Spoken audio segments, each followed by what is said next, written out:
Digital detox अंदर से संकल्पित होना होगा। अपने घर में नियम लेना पड़ेगा। जब तक हम अपने घर के सदस्यों के साथ हैं, बच्चों के साथ हैं, तब तक उनके सामने हम किसी प्रकार से मोबाइल का उपयोग ना करें।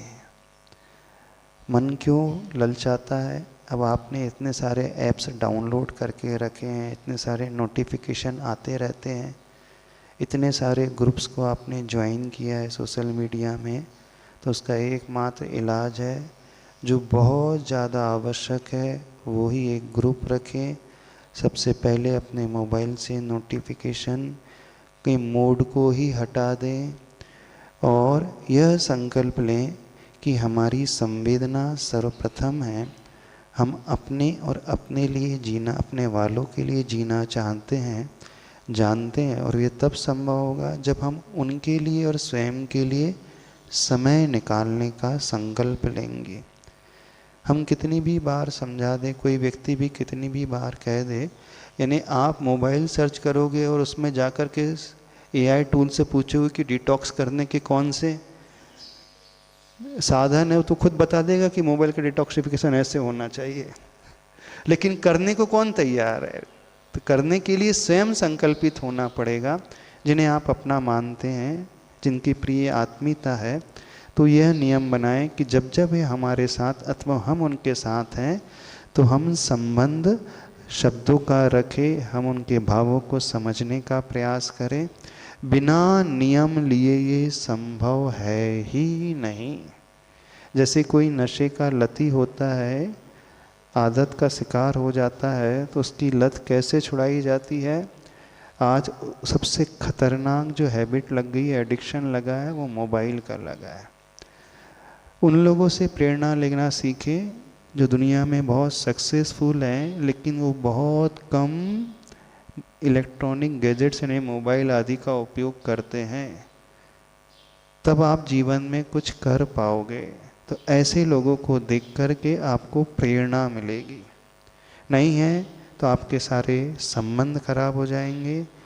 वे बच्चे भी आपके लिए समय नहीं दे पाएंगे, आप भी उनके लिए नहीं दे पाओगे। और जब सबसे ज़्यादा वृद्धावस्था में आपको आवश्यकता होगी, तो कोई आपका साथ निभाने को तैयार नहीं होगा।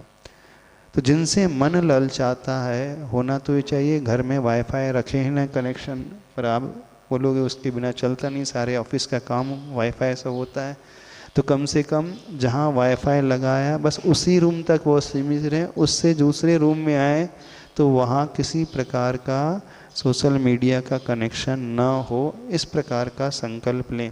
फिज़िकल एक्टिविटी जीवन में बढ़ाना सीखें, गुरुओं के पास आना सीखें, कुछ साहित्य पढ़ना सीखें, कुछ स्वाध्याय करना सीखें। नियम बनाएं, घर में सामूहिक रूप से मॉर्निंग में और इवनिंग में एक प्रार्थना करेंगे। भोजन सामूहिक करने का नियम बनाएं। और बड़े लोग हैं जो घर में छोटे बच्चों के लिए रात में एक छोटी स्टोरी सुना करके ही उन्हें सुलाएंगे। ऐसा नियम ले पाओगे तब कहीं आप बच पाओगे, अन्यथा आप कितना भी पुरुषार्थ कर लो, कितनी भी बातें सुन लो, आप नहीं बच पाओगे। उसके साइड इफ़ेक्ट रेडिएशन से कितने होते हैं, कौन कौन सी बीमारी फैलती है, ये तो सोचो थोड़ा सा। ये भी नहीं सोचते। बॉडी के ऊपर से लेकर नीचे तक इतने सारे इंटरनल पार्ट्स जो हैं डैमेज हो जाता है, होते हैं। हमारा टाइम जाता है, हमारी एनर्जी जाती है, और सबसे बड़ा जिसका हम उपयोग करते रहते हैं उसका हैंगओवर ही बना रहता है, उसके ही संस्कार बने रहते हैं, फिर वही सूझते रहता है। तो ऐसे समय व्यक्ति कभी क्रिएटिव नहीं हो पाता है। हम एकदम से ये नहीं कह रहे कि मोबाइल बुरा ही है। यदि आपको यूज़ करना है तो एक संकल्प लें कि जब भी हम उसे हाथ में उठाएंगे तो उसमें कुछ अच्छा ही देखेंगे, और एक टाइम लिमिट सेट करें। एक बहुत अच्छी बात हमसे किसी ने कही थी, महाराज जी लोग जो है अलार्म लगा कर के उठते हैं, मैंने एक बड़ा अच्छा कार्य किया है कि रात को सोने का अलार्म लगाया और मोबाइल छोड़ने का अलार्म लगाया।